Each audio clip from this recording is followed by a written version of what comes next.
Hey everybody, welcome back to the Metal Mill 52 workshop. My name is Bill, this is my shop, and we're working on a little 3.5-inch gauge LBSC TICH locomotive.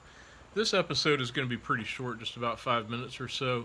I'm going to talk about making this nice wooden stand that I made for the locomotive. As you can see, it's very handy. I'm using it already to disassemble some parts, take things apart, and I took the locomotive and the stand over to my friend Fred's house yesterday.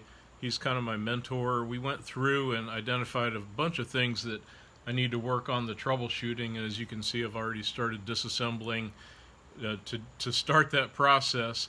Won't go into any of the troubleshooting stuff right now because I think I'll do that as a separate episode. But the main point is I just want to have everything just right before I start adding the boiler and working on all those other parts. So this will be a short little update, just show you about making the stand, and you can already see how useful it is. So again, thanks everybody. If you're interested, please subscribe, please pass the word. I am trying to grow the channel. Please give me a thumbs up if you would, and if you have any questions, please ask. I'll be happy to help. Thanks everybody, have a great week. Hey, this week's episode, I'm going to make a little plywood box stand for my TICH. And so I've just gone ahead and made some measurements. It's going to be similar to that, but not exactly like that one in the picture. But I really like the idea of having it elevated on something that'll hold it a little more sturdy than these ammo cans.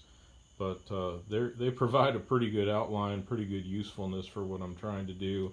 My thoughts are, it'd be nice to have it a little bit higher up in the air, and then I like the design here that has the notched ends to keep it from rocking around. So I'm going to make mine out of 3/4 inch plywood.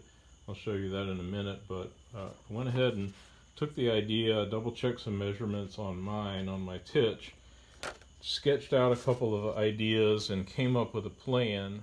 So my plan's going to be, I got a hunk of 2 foot by 2 foot piece of DCX plywood at the Home Depot today, 3/4 inch thick, so it's nice thick stuff. It'll be very sturdy. And so I'm planning on building mine a little bit higher, give me about 2 or 3 more inches height than it has on the ammo cans. That'll make it a lot easier if I have to fiddle with something underneath. And it'll give more clearance if I have to flip it over.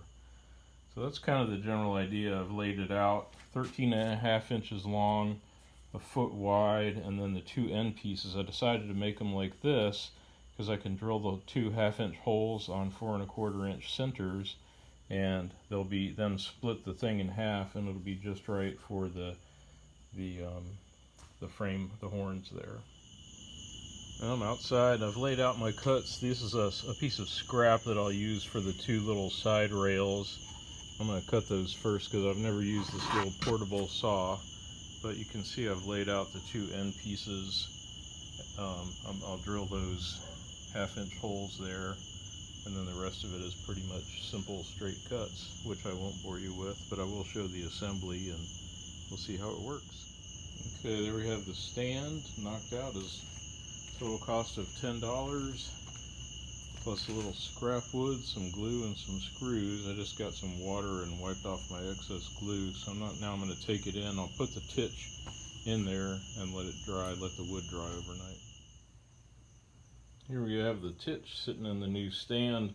This is way higher than the one in the picture, obviously, but I really like it because I'll be able to get my hands underneath there. I won't have to bend way over doubled. This is basically right here at elbow height with the assembly sitting on top of a Black & Decker Workmate.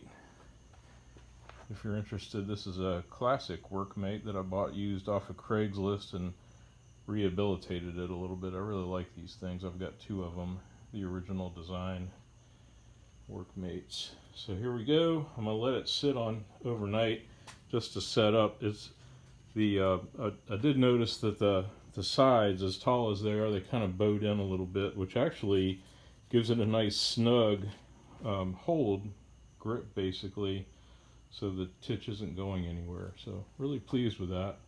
And if you're wondering, I needed to build it anyway for a good support for building the rest of the TICH, which will be a lot of work involving the boiler and then plate work. But I also wanted to have this because I wanted to take it over to my friend Fred's house this weekend and have him help me brainstorm some solutions for some of the annoying little fixtures coming loose and so forth. So more on that, and I'll keep you posted. Alright, here's the completed stand. It's got a couple of coats of this water-based polyurethane. Lots of different manufacturers make this stuff. It kind of goes on milky and it dries and clear, and it really protects the wood really nicely. So it's got 2 coats on there now. I'm going to let it sit dry overnight, and I'll give it a light sanding and maybe wax it in the morning. Maybe I'll paint the sides some alternative color there, but I think you can see how handy this is going to be. It makes a nice little tool tray here, and there's plenty of room in between the base and the top for when the locomotive is on it for fiddling, because there'll be a lot of assembly work obviously that needs to get done between now and the time we get it actually finished.